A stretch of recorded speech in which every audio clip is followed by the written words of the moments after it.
Which kind of advice would you give for people who want to become entrepreneurs, either in the spiritual world or in the community building world?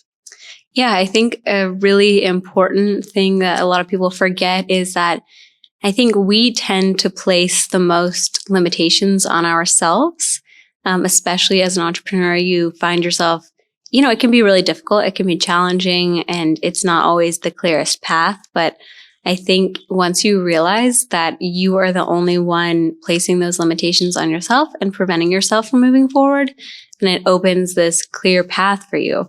You can kind of understand, like, it's all a learning curve.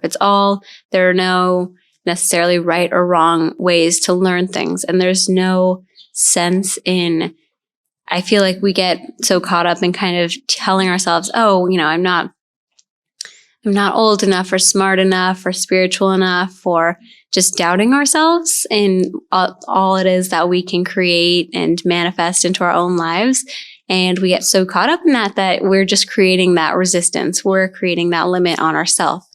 And it doesn't necessarily need to be the case. We can kind of, once we establish, we can do anything we set our minds to, which might sound a little cheesy, but we can really conquer anything. It's so true. Yeah. Sometimes we decide on ourselves or even take from other people what we can or cannot do. Mm-hmm. And that really creates a limitation. And I love that you mentioned that it's really the limitation that we put on ourselves. And how did you navigate that with your own experience? Yeah, I really learned from people older than me that I found to be inspiring in that, in an entrepreneurial role. I have a lot of great mentors and people that I kind of look up to, and I'm like, okay, I can learn from these people.